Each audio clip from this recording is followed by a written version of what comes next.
Laissons-nous quelque peu interpellés par le passage du livre de l'Exode. Le Seigneur parla à Moïse. Moi, j'aime beaucoup quand j'entends ça, parce que je me dis, Dieu s'est trouvé un confident, Moïse, à qui il a pu parler.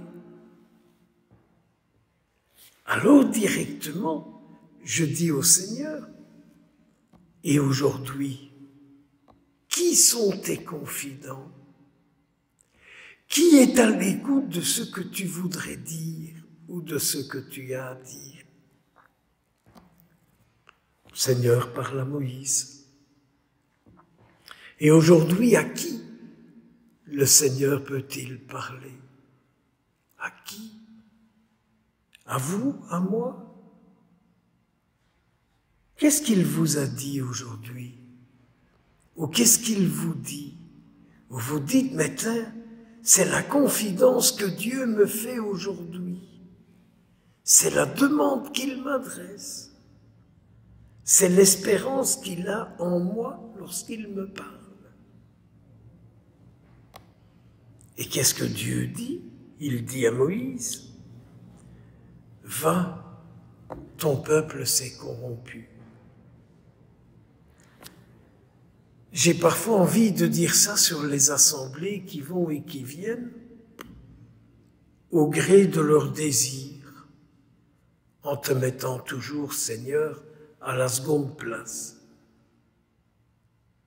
Aujourd'hui, je suis bien obligé de dire, beaucoup dans les assemblées, elles sont composées d'hommes et femmes qui vont et qui viennent, suivant leur humeur, leurs besoins, leur inspiration, leur tendance. Voilà aujourd'hui, Seigneur, c'est vrai, ton peuple fait ça. Il se fait un veau d'or, il se prosterne devant lui. On pourrait aujourd'hui parler des veaux d'or des pratiquants. On pourrait aujourd'hui parler des veaux d'or des pratiquants. Je pourrais en sortir quelques-uns, mais je préfère m'abstenir. Et que peut-être, chacune, nous nous disions, mais quel est le veau d'or devant lequel je me prosterne? Essayez un peu d'écouter ce que le Seigneur vous dit, des veaux d'or qui sont les vôtres et moi les miens. Et Dieu dit, je vois que je t'ai confié un peuple à la nuque raide. Je vois que je t'ai confié un peuple à la nuque raide. Mais allez dire aux gens que Dieu les voit comme ça. Allez leur dire, et vous verrez le retour que vous allez ramasser. Vous allez voir le retour que vous allez ramasser.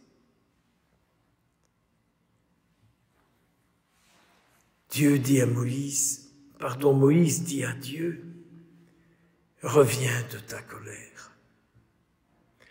Change d'avis et d'attitude vis-à-vis de ton peuple. Change d'avis vis-à-vis de moi, Seigneur. Change d'avis vis-à-vis de nous. Change d'avis vis-à-vis d'eux. Qu'est-ce que nous pouvons faire d'autre que lui demander ça? Parce que s'il change d'avis, je ne suis plus en guerre avec lui. Il n'est pas en tension avec moi. Et je ne suis plus en tension avec lui s'il change d'avis. C'est difficile d'accepter ça, d'entendre Moïse dire à Dieu, mais de grâce reviens de ta colère vis-à-vis de nous. Qu'est-ce que vous pensez de ça aujourd'hui? Mais qu'est-ce que nous pensons de ça aujourd'hui? Mais qu'est-ce que nous pensons de ça aujourd'hui? Dieu pourrait-il en colère vis-à-vis de son peuple, qui n'en fait qu'à sa tête et comme il veut, et comme il l'entend? Vous allez dire que je me trompe? Trouvez-vous beaucoup de monde à l'écoute de Dieu? Moi, très peu, très peu.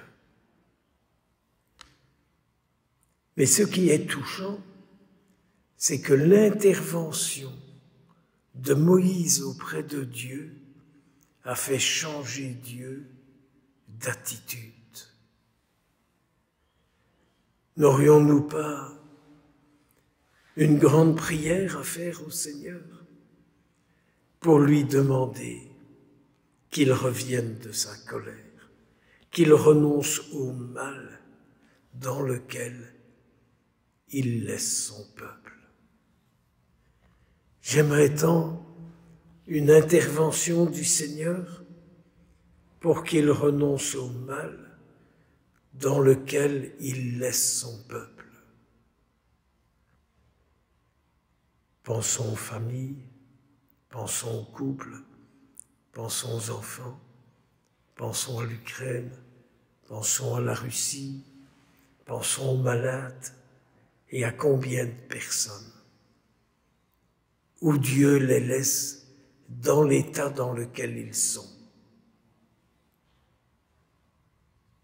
Ne sommes-nous pas à nous à implorer le Seigneur et à lui dire, mais ne les laisse pas dans cet état-là. Ne les laisse pas dans cet état-là. Ne laisse pas ton Église dans cet état. Mais Seigneur, ne laisse pas ton Église dans cet état. Et puis, quelques paroles de Saint Jean. Jésus disait aux Juifs, « Vous ne laissez pas la parole de Dieu demeurer en vous. » Je disais à Jésus, « Tu dois certainement dire la même chose sur moi. Je ne laisse pas la parole que tu me dis de la part de Dieu, je ne la laisse pas beaucoup en moi. Car je sais, Jésus, que si ta parole était plus en moi, j'accomplirais tes œuvres. » N'avez-vous pas envie de lui dire ça? Si ta parole, elle était plus en moi, j'accomplirais tes œuvres, Seigneur. Et pourtant, c'est ce que je veux. Et à la fin, il y a cette question.